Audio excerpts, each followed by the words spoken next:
그렇기 때문에 우리가 이 거래량에 대해서 1번, 가장 중요한 1번은 가짜 거래량에 속지 않는 겁니다. 단순하게 우리가 가격에, 움직임에 속지 않고 우리가 이 거래량까지 같이 연계해서 본다라고 하면 가짜 패턴들, 흔히 이야기하는 휩소 패턴에 당하지 않는다라는 거예요.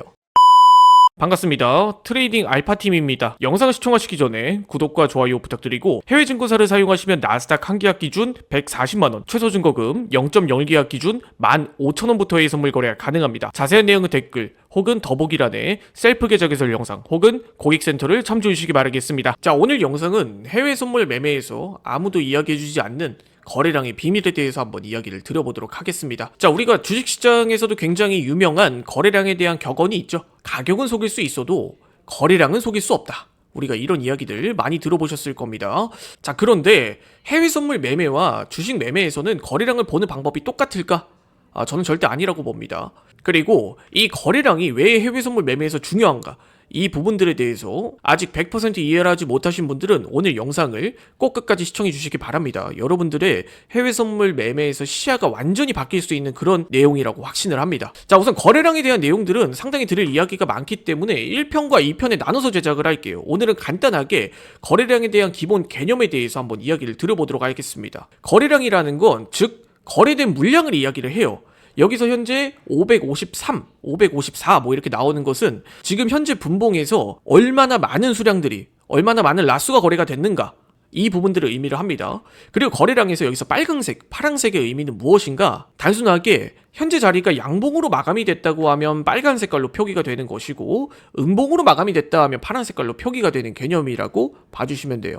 그리고 여기서 거래량에 대해서 1분봉, 5분봉을 보고 해석을 하시는 분들이 많은데, 저는 거래량은 최소 15분봉, 15분봉도 짧다라고 생각을 합니다. 30분봉 이상 이렇게 보시는 걸 추천을 드려요. 우선 주식에서와 해외 선물 매매에서 거래량의 가장 큰 차이점이 무엇인가? 이 부분이 핵심이에요.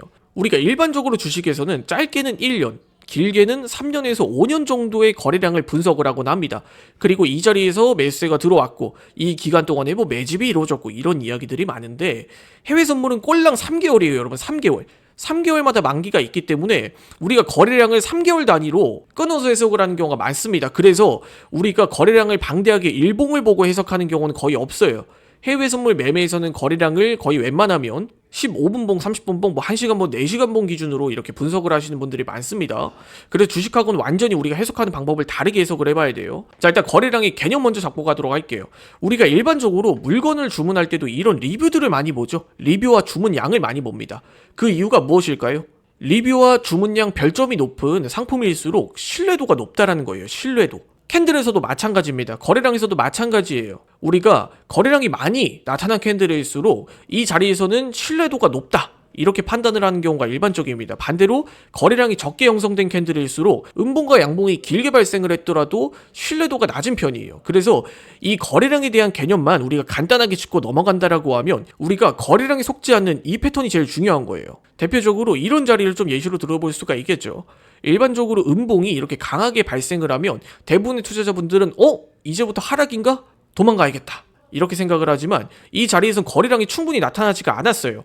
기존의 본장 대비해서 거래량이 크게 늘어난 게 보이지는 않습니다. 그렇다면 이런 음봉은 우리가 거래량이 실리지 않은 그런 가짜 패턴이라고 봐도 무방한 거예요. 그리고 이런 자리에선 거래량이 실린 양봉이 발생했다라는 것은 우리가 캔들의 크기가 크지 않더라도 이런 자리는 신뢰도가 있다라는 거예요. 그 이유가 무엇일까? 이 자리에서 발생한 매도세를 충분히 커버해줄 수 있을 만한 매수세가 없었다라면 이런 자리는 양봉으로 되돌아가기 어려운 자리라는 겁니다. 이런 자리에서는 양봉이 음봉 대비해서 짧게 나타났다라고 하더라도 충분히 거래량이 실려있기 때문에 이런 자리는 신뢰도가 높은 자리라고 할 수가 있어요.